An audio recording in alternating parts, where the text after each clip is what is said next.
Please continue eating. Those of you who are still enjoying dessert. First, let me say thank you so much for attending our conference. It's really been, I thoroughly enjoyed it, and what I've really enjoyed is the opportunity to make so many new friends and new associates and get to meet you, and then hearing your questions and comments during the panel. It makes all the difference. And I also appreciate so many of our visitors who've reached out to our students from the Triangle area who are attending this conference and giving them an opportunity to learn from you and get to know you as well. It's really been terrific. And I am especially honored and pleased to have the opportunity to introduce our luncheon speaker. Dr. John Nagl, he gets real persnickety about that. It's someone I've known for many years, and I think it's an illustration of the importance of conferences like this, because that's where John and I, when we were both on active duty, met each other. And you build those personal relationships, and you learn from each other in a way that is very, very difficult to do any other way. And I think that's the power of actually you taking your time out to come to a conference like this and make those kinds of relationships. John's had an unbelievable career. He is currently president of the Center for New American Security. He's also a member of the Defense Policy Board. He's a visiting professor in war studies at the War Studies Department at King's College London. He's a life member of the Council on Foreign Relations and the Veterans of Foreign Wars, and is a member of the International Institute of Strategic Studies. Now you might wonder, how the heck did he get to that? Well, John is one of these people that everything he's ever done, he's done phenomenally successfully. When he went to West Point, he graduated as a distinguished graduate. He was an armor officer in the Army. He fought in 2 wars. He fought in Desert Storm, and then he fought again in Operation Iraqi Freedom. He has the Combat Action Badge. But in between that, he also attended Oxford as a Rhodes Scholar. He's the classic warrior scholar. And he became one of the most important writers on the team that wrote the new counterinsurgency manual. And in fact, his doctoral thesis at Oxford became a book called Learning to Eat Soup with a Knife, Counterinsurgency Lessons from Melee to Vietnam. Let me tell you something. If you think the book is just about counterinsurgency, you'd be wrong. Of course it's about counterinsurgency. But the reason it has enduring value, and the reason people will be reading it 50 years from now, is it's really a story or an exposition of how an organization learns and how an organization adapts. And so it's the kind of book that you would, even if you weren't interested in counterinsurgency, you would want to read for those kinds of lessons. And among his many writings, we actually have one article that we wrote together. And I think it's important in this sense. What we would variously be on panels, and let's just say John and I don't always agree on every little strategic item, particularly in counterinsurgency. But people somehow got the idea that we didn't like each other or that this was some kind of clash. And so we wrote this article where I think it's called America's Greatest Weapon, where it talks about the competition of ideas. That one of the reasons the United States is so good at warfighting is the fact that we have this clash of ideas, and that's a good thing, and that's how we get better, and that we want to encourage it, and we wanted to encourage people to do it the right way, where it doesn't get down to this personal invective. But John has really, you've seen him on TV. There's a very famous episode on Daily Show. Sorry? The Daily Show. The Daily Show, yeah. I'm not a Daily Show fan, but I actually watched this particular episode, and it's well worth digging out on the web. But John comes to us today. I very much appreciate the time that he's taken out from his extremely busy schedule to speak to us this afternoon about the lessons from Iraq and Afghanistan as we look forward. Please join me in welcoming John Nagl.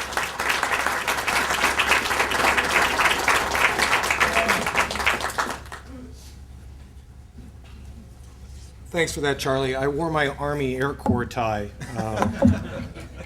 For those who don't know, the U.S. Army released the Air Force back in 1947, one of the most critical mistakes we ever made. It's a great pleasure to be here with so many old friends, colleagues from the Army, from academe, from study groups and panels, and thank all of you for your interest in exploring what the lessons of the last 10 years mean for our country and helping us think as a nation about how to stay safe in the decades yet to come.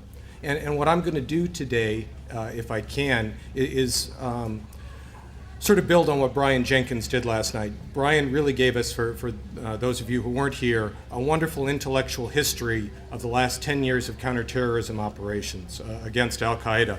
And I'm going to do a little bit the other half of the coin, and talk about counterinsurgency and how counterinsurgency thinking has developed over the last 10 years, how we've applied it in Iraq or applying it now in Afghanistan, and what that whole experience of learning, as Charlie said, means for the future of warfare and what we can all expect and how we can prepare the next generation. And we've got a number of future servants of our country here with us today, how we can help them prepare to be the leaders we're going to need in the challenges we face.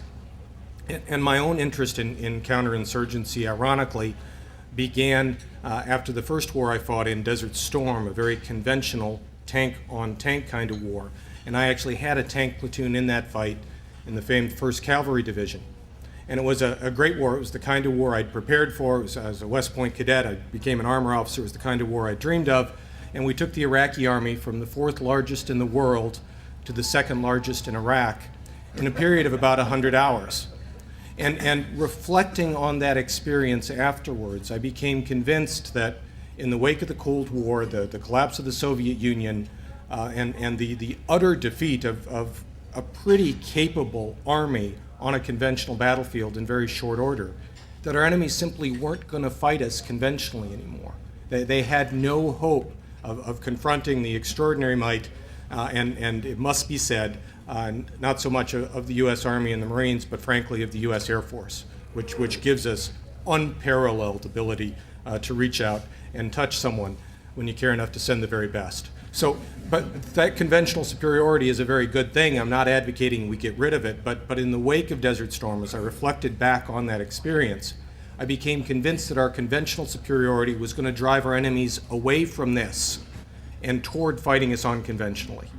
And so, after Desert Storm, when the Army sent me back to Oxford to get my PhD, because we all make sacrifices for national security, I decided to look not at conventional war, but at unconventional war, at irregular warfare, at insurgency and counterinsurgency.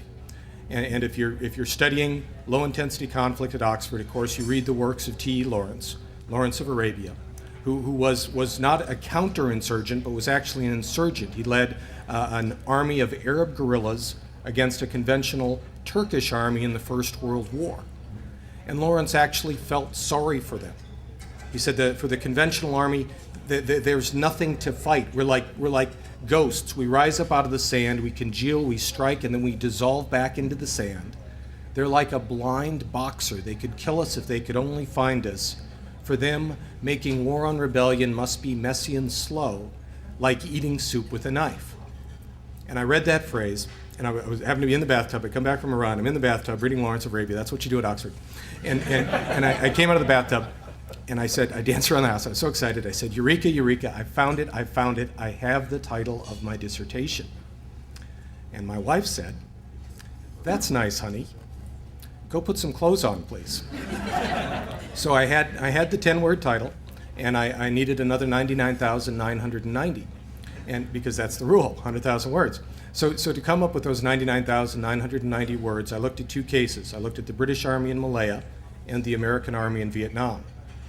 And the Brits fought a counterinsurgency campaign in what is today Malaysia, then Malaya, from 1948 to 1960. And they started badly. Conventional armies tend to start badly when they're fighting insurgencies because that's not what they're designed to do. But the Brits adapted, they learned, and what is today widely viewed to be the classic case of successful Western counterinsurgency in the 20th century, they won. And it only took them 12 years. So when Lawrence said messy and slow, he wasn't kidding. And I compared that case with the American Army in Vietnam, which also started badly, as you would expect, which also adapted and learned, but it didn't learn fast enough. When a great power loses a small war, it does so not because it runs out of tanks or fighter planes, it does so because it runs out of national will. And that's what happened in Vietnam at extraordinary cost to the people of South Vietnam, to the whole region. The Khmer Rouge came to power largely as a result of our failures in Vietnam, and I recommend the movie The Killing Fields as an example of what happens when we fail, when American arms fails. The consequences are extraordinary, but also huge damages to our military and especially our Army, which took a full generation to recover from the trauma of Vietnam. And so that was my doctoral dissertation. I finished it in 1997, and I'm proud to say that it was the best doctoral dissertation written on counterinsurgency that whole decade. And I'm very confident when I say that, because it was the only doctoral dissertation written on counterinsurgency in that decade, right? I was told that I was crazy to be studying yesterday's wars, that counterinsurgencies were an affair of the past, that we as a nation had decided we weren't going to fight counterinsurgency campaigns anymore, right? And it was so bad that I literally couldn't find a publisher for my dissertation. I ended up going with Prager, which charged a ridiculous amount of money, library-only sort of publisher, $70 a copy. I remember the day I broke the 1 millionth best-selling book on Amazon.com, and what a proud day that was. And having studied counterinsurgency for a decade by that time, when we invaded Iraq in 2003, and an insurgency erupted there, I decided to go and do first-person research, and was sent to Al Anbar, and fought in Al Anbar in a lovely little town named Chaldea, great place, it's between the also lovely, slightly larger towns of Ramadi and Fallujah, to give you a sense of the neighborhood. So it's a pretty nice place. I bought some property there. We were going to retire there, but the schools are better in Alexandria, so we're up there. And we fought an enormously difficult campaign. We lost 22, more than 150 Purple Hearts, earned the Valorous Unit Award, and struggled enormously to understand the enemy we were fighting. As a nation, we really had decided after Vietnam that we weren't going to do this sort of thing anymore. And so we went into Iraq, into Afghanistan, an army that didn't have a coherent doctrine for counterinsurgency, hadn't done the civil-military integration that's necessary to succeed in that kind of fight, didn't have the intelligence structures and systems we need. We were, frankly, unprepared for the wars we had to fight. And I came back from a year in Al Anbar, and my battle captain, God bless him, as cynical and sarcastic as only a battle-hardened battle captain can be, printed up coffee mugs that said Iraq 2003, 2004, we were winning when I left. Right. So we weren't, and we knew it. And I took my coffee mug and I went to the Pentagon to serve in the E-ring for Paul Wolfowitz, the Deputy Secretary of Defense. And the transition was dramatic and rapid and confusing. At least in Al Anbar, I had some idea of who my enemies were.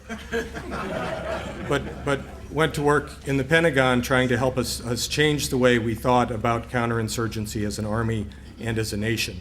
And that task got a lot easier when I became reacquainted with my old professor from West Point, at that point Major David Petraeus, who had been one of Cadet Nagl's instructors. And I'm going to claim a little foresight here. I could tell even then that he was something. I thought he was probably going to make full colonel. Dave Petraeus seemed like a pretty talented guy to me. And we got to work writing a book that became the U.S. Army Marine Corps Counterinsurgency Field Manual. We started in November of 2005. We published it in December of 2006. That's 13 months. That's about 3 times faster than a doctrinal manual usually takes to turn. So pretty fast, not fast enough for the guys on the ground. Published it on December 15th, 2006. Downloaded 1.5 million times in the next month. Copies found in training camps in Pakistan, Al-Qaeda training camps in Pakistan. It was translated and critiqued on jihadi websites, so we knew our enemies were reading it. We just had to get our guys to do that. And part of that process involved the campaign that Charlie referenced that included getting the book published, getting the doctrinal manual published by the University of Chicago Press, taking on The Daily Show with Jon Stewart, the funniest discussion Jon Stewart has ever had about an Army field manual. I'm confident when I tell you that. I'm also confident when I tell you it's the best counterinsurgency manual we've had for 25 years. The importance, the real importance of the book wasn't in particularly anything new it said. It rediscovered old lessons, but it did provide a way to popularize those ideas, to get those ideas, those old ideas, into heads that had not seen them before. And the real value of the book, I think, was that that Dave Petraeus spent 13 months thinking about the problem of counterinsurgency pretty much full time as he was editor-in-chief of that project. And as a result, when he took command in Iraq in February of 2007, at really the lowest point of the civil war there, he had decided what he was going to do and that he was going to do things very differently in Iraq. And it's worth taking just a moment to remember how bad the war was at that point. Al-Qaeda in Iraq's strategy had been to promote full-scale civil war between the Sunnis and the Shias. They had succeeded in that, in particular the bombing of the Golden Dome in February of 2006, and they created full-scale civil war. So the dynamics of the war were the Sunnis attacked the security forces, the largely Shia Iraqi security forces, mostly with car bombs and improvised explosive devices. And the Shia security forces responded with torture squads in the streets of Baghdad, torturing young Sunni men to death. Approximate cause of death in many cases was power drill, and we were finding several hundred bodies most mornings on the streets of Baghdad. Young Sunni men by this point were tattooing their phone numbers on their thighs so that if bodies were found, someone might call their moms and tell them not to keep looking. Right? And that was what Baghdad was like, full-scale civil war, when Petraeus took over in February 2007. He fairly radically changed the strategy, the basic philosophy. This book only has two real ideas in it. One is protect the population, the other is learn and adapt. He focused on protecting the population by pushing U.S. forces out into joint security stations with Iraqi police, Iraqi army. Built 77 of those, I think, by the end of his time there in Iraq, and fundamentally changed the cycle of violence. And by certainly by the time he left in late 2008, Iraq had become a place where the Sunnis acknowledged that they had lost and the Shia acknowledged that they had won, and where disputes are now conducted by and large through balloting, through votes, and not on the streets and not with power drills. So we've come a very long way in that fight. I went back to Iraq at Petraeus' invitation in the summer of 2008. At a point, what I find is that Washington tends to be several months behind the reality on the ground, and wrote a piece for the Washington Post. I put a picture of my coffee mug in it in the Post and said, "This time we were winning when I left," was the title of the piece. And turned my attention to Afghanistan, where that was not the case, and found a war that we had neglected shamefully. Iraq sucked all the oxygen out of the room, and our inattention to Afghanistan, our failures with Pakistan allowed AQ, Al-Qaeda to regroup, allowed and reset themselves in the border regions of Afghanistan and Pakistan, allowed the Taliban to begin their return to power. And by the time President Obama took over, the situation in Afghanistan was similarly dire. And so President Obama almost immediately, within 2 months of taking office, had to send another 30,000 troops to Afghanistan, the same size as the surge, but a doubling of the U.S. forces in Afghanistan. And 6 months later had to do that again and send another 30,000. The efforts in Afghanistan are now finally starting to catch. I had a piece in the New York Times 2 months ago. The title I recommended was Don't Look Now, but we may have turned the corner in Afghanistan. They went with The Long War May Be Getting Shorter. In both cases, the cautiously optimistic tone of the piece noted changes in Afghan security forces, which are ultimately our exit strategy in Afghanistan as they are in Iraq. We finally started to put resources against building the Afghan security forces, took that effort seriously starting in 2009 after years of neglect, extraordinary neglect. When I was my last job on active duty in the Army, I spent training the embedded training teams we put inside Iraqi and Afghan security forces.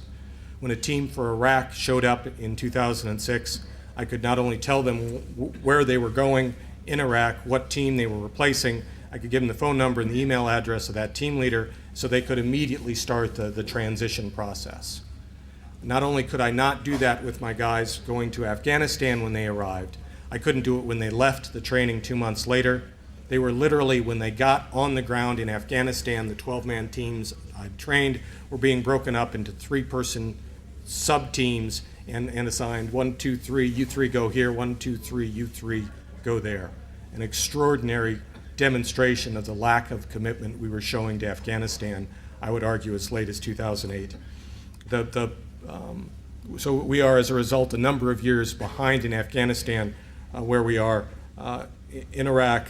It is not impossible, I don't think, that we could see a drawdown beginning this year with relatively small numbers, drawing down to, I argued in the New York Times, perhaps 25,000 troops by 2014.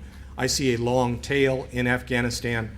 In Iraq, we obviously were not invited in initially, and although we are now fulfilling roles providing security for Iraq that they cannot provide for themselves, and I expect and I hope that Iraq will ask for a continued U.S. security presence in 2012 and beyond.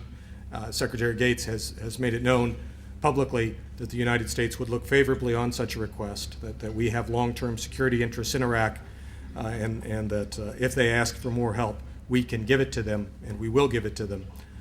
In Afghanistan, they will hold on to us with both hands and with fingernails. Afghanistan is going to request a long-term security relationship with the United States. I believe that doing so is in Afghanistan's interest. Obviously, it is also, I believe, in America's interest as we continue to prosecute what Peter Bergen has called the longest war. In a book I recommend very highly, the best book I've seen on the last decade, Peter Bergen, The Longest War. We will continue to need places to maintain pressure on Al-Qaeda, its remnants, which are now sheltering inside Pakistan, for, I believe, a number of years to come. And Afghanistan is a good and a worthwhile place to do that from. These lessons we've relearned really at such great cost in Iraq, are applying now in Afghanistan, are, I believe, lessons that will have continued relevance for the United States, for friends and allies around the globe. The current situation in the Middle East, which I know is the luncheon talk yesterday, is providing even more opportunities for us, in some cases to aid insurgents, as we are doing in Libya, in other cases to conduct counterinsurgency, as we are in Yemen. That there are a number of factors: globalization, increases in population, the diminution of the increasing pressures on natural resources. All these things put more pressure on governments and make it more likely that people are going to rebel against their governments. In some cases, we are going to think that that's a good thing and we're going to want to help them. In other cases, we are going to want to help the governments who are afflicted by insurgency. In both cases, an understanding of the principles of insurgency and counterinsurgency is going to remain vital to the American military, to the Department of State, the Agency for International Development, the Department of Justice, Treasury. All of the elements of the U.S. government have a role to play in what I am afraid is going to be a continuing fight, and I look forward now to taking your questions for a few minutes and talking more about that long fight. Anybody? Should I do it, sir? Yeah. John, the nation owes a great debt to you. And for my money, the best testimonial for learning to eat soup with a knife is Pete Schoonmaker's forward to it, and that's a great honor. Could you talk a little bit about counterinsurgency for Pakistan? As I read it, I don't see any effort by either the Pakistani government or anybody else to apply the same principles to the Fatah. Mm-hmm. So Pakistan is the big story. You're exactly right. And you are being, I think, a little harsh on the government of Pakistan, which I would argue is deeply conflicted. Pakistan has long viewed the Taliban as an insurance policy against an Afghanistan, a future Afghanistan, which in its worst nightmares would be governed by India. Pakistan remains, and particularly the Pakistani army, remain focused on the founding myth of their conflict with India. And they have focused their military resources on the eastern border with India and not on the western border and not on confronting the Taliban. Over time, the Taliban, which was created by Pakistan with American dollars, right, to defeat the Soviet Union in Afghanistan, has over time morphed and has now become a threat to the government of Pakistan itself. It's a Frankenstein's monster that is increasingly turning on Pakistan, and literally daily there are attacks inside Pakistan against the Pakistani government, against its military barracks, its police stations, its leaders by the Taliban, Al-Qaeda, and affiliated groups from inside its own borders. And Pakistan has slowly come to realize that the monster that it created has turned against it. And it is slowly, ever so slowly, deciding to practice counterinsurgency of a kind internally. A real turning point came in 2009, early 2009, when the Taliban seized control of the Swat River Valley, which is almost literally the Hamptons to Islamabad's. If New York City were Islamabad, the Swat would be the Hamptons, so literally 60 miles from the capital city. The Taliban took control of the Swat River Valley, and the government of Pakistan yielded it to them. And under extraordinary and unrecognized diplomatic pressure from the United States, Pakistan changed its mind and conducted a counterinsurgency campaign to clear the insurgents out of the Swat River Valley. And it's good at clearing, it's not as good at holding, and it doesn't build worth a darn. So in the classic clear, hold, build counterinsurgency strategy, they're batting 1 for 3, but they did manage to clear the Taliban largely out of Swat. They have done so out of South Waziristan as well. North Waziristan is now the core of the problem, and inshallah, we will see Pakistani action to clear the insurgents out of the Taliban and Al-Qaeda out of North Waziristan, perhaps this year. There were hopes that we were going to see it last year before the flooding, which poor Pakistan, right? And Pakistan, literally the most dangerous state in the world for the United States, 180 million people, fairly radical Islamist population in much of it, thin veneer of leadership, largely army, a number of internal insurgencies, the home base for Al-Qaeda Central, and 100 or so nuclear weapons and increasing. So Pakistan is, to me, the core of the problem, and hence the discussion, the last panel discussion, a state which, for many reasons, is unable to welcome the United States on board, but is increasingly asking for U.S. help in certain limited ways. And the frenemy relationship we have with Pakistan is going to endure. It is, I think, the hardest relationship in the world for the United States right now. And slowly, we are making progress there. But the two big question marks in Afghanistan are, only one of them is in Afghanistan, one is Pakistan, and the other is the Karzai government and whatever follows Karzai. His second term ends in 2014, inshallah, and what comes after Karzai is also going to be very important. So a cheery answer to a hard question. Professor Cohen, sir. John, would you address the applicability of counterinsurgency theory to a range of different instances, and in particular, our own strategies for Iraq and Afghanistan, which seem to me to rely on the creation of indigenous forces for the long term. And I don't think the United States has had, you can quote it, I don't think the United States has had such a great record in creating effective indigenous forces. Ones in tribal and ethnically divided countries that are experiencing civil wars. One wonders about the security forces in Iraq and to which minister and to which tribe, to which ethnicity they report, and the same in Afghanistan. So I'm wondering whether our long-term application of the strategies and the principles that you and your colleagues have formulated from historical experience are really being applied very well these days.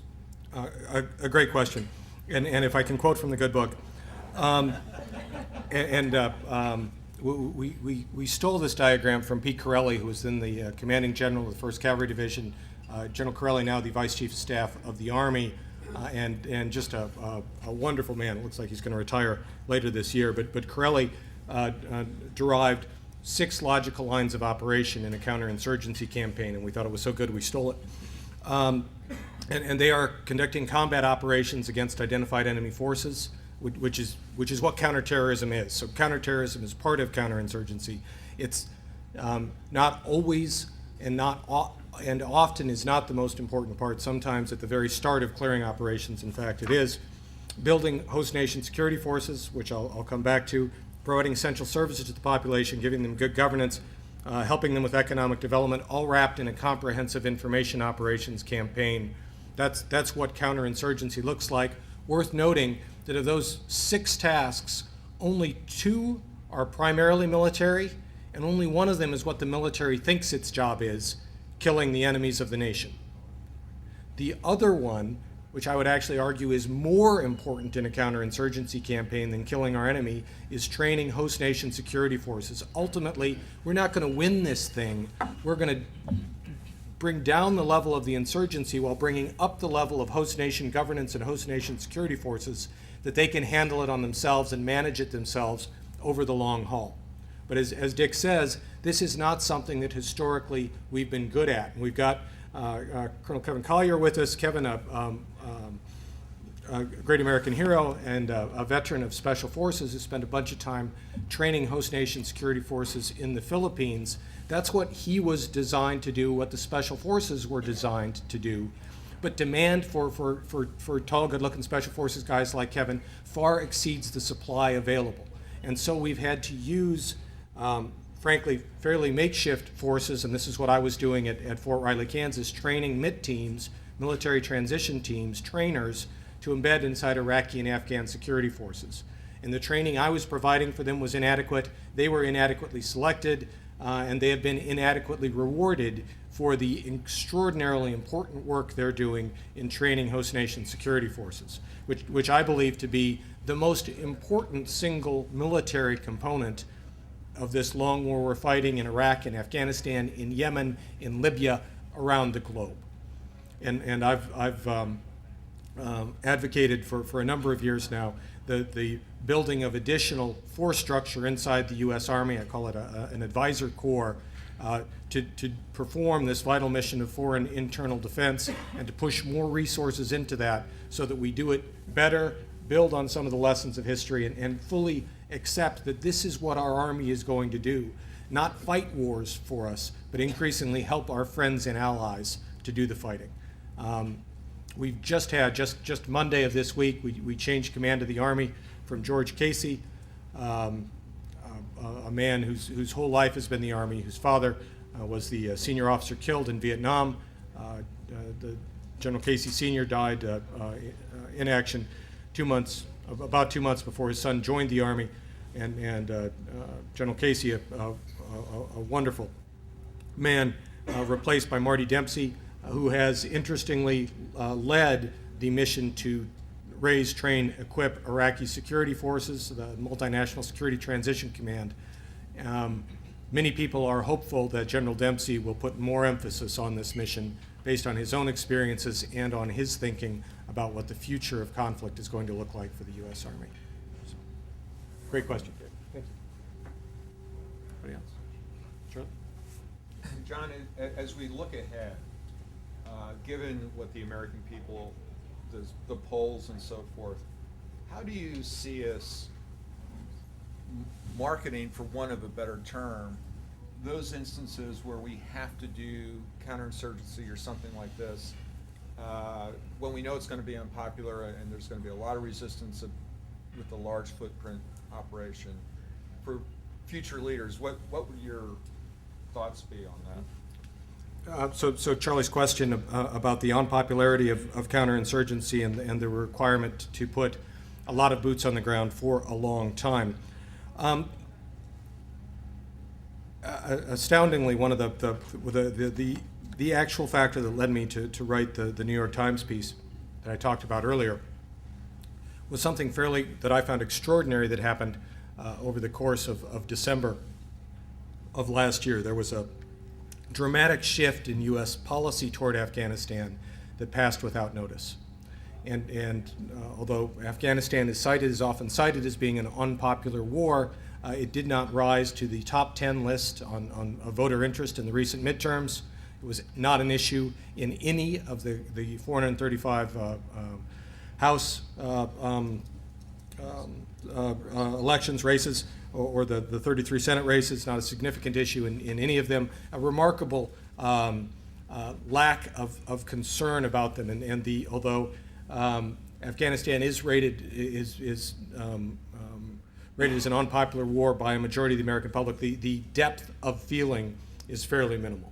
They are not very concerned about it. It doesn't rise to their top 10 issues list, and this is remarkable, especially to people like Dick Cohen, who've studied the evolution of the all-volunteer force. This is possible only because we are fighting these wars with an all-volunteer force. Had we had a draft, we would have left Iraq in 2007. I'm absolutely convinced. But the extraordinary strength of the all-volunteer force, the extraordinary burdens we're placing on literally 1% of the American population and their families who serve, a fact that was recognized by the First Lady and Jill Biden on Tuesday when they announced a Joining Forces initiative, a wonderful initiative in my eyes, to get the other 99% of the country more actively supporting those who are serving and their families. So that because the Army, frankly, has proven more resilient than any of us would have imagined, a fact that's been helped by the bad economy, we've been able to keep these fights going. So not an issue in Afghanistan, not an issue in November, and in December, President Obama and NATO leaders at Lisbon changed the commitment, the U.S. commitment to Afghanistan all the way through 2014 without a blip on the American radar. Absolutely, the American people simply shrugged. Nobody noticed as the President committed U.S. troops and NATO committed NATO troops through 2014.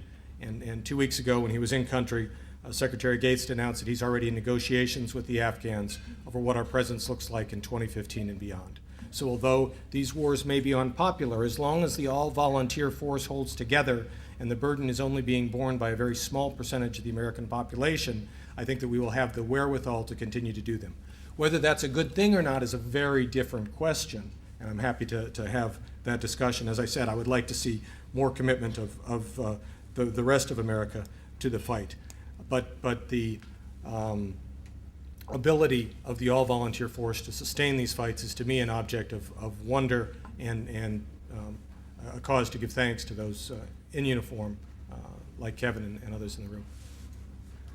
Yes, sir. Behind Willie. Yep. Libya. Libya is an extraordinary event. It is a case in which we do not have many vital national interests at stake, and hence the depth of our commitment is fairly limited, right? I mean, we have clear interests in Libya, but and I'm not arguing that we should only use military force when vital national interests are at stake, but it does make the calculations more problematic. It is not a case in which we went to war with the full force of the United States military. It is not one in which we have made regime change a a clear element of our national strategy. That said, there are ways to put pressure on Gaddafi. Gaddafi has not proven in the past to be a particularly resilient individual. He yielded his nuclear weapons programs in 2004 with fairly minimal pressure, and there are other interesting ways to put pressure on him, and the financial pressure we're putting on, a new instrument of power that we've become increasingly good at using, is starting to bite. So it is my belief that Gaddafi will go. How soon that will happen, the other elements of power can be effective but are not as immediate as a missile strike. And so I think that we may see this thing continue to drag out for some time still to come. Just what we needed, another war in the Middle East, and who'd have thought President Obama would be the one to start one. Charlie. Well, on that happy note, John.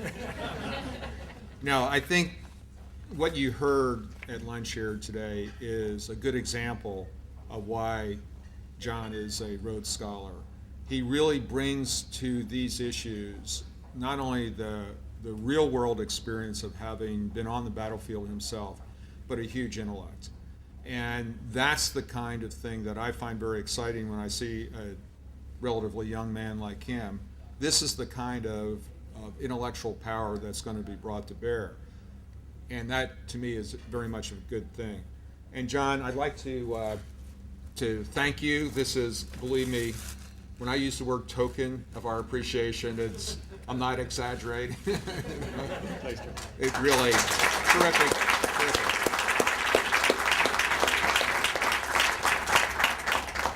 Ladies and gentlemen, it is really important that we be back in our seats, ready to start the next panel at 13:45, which is 2:45. 145. Or 1:45, whatever it is.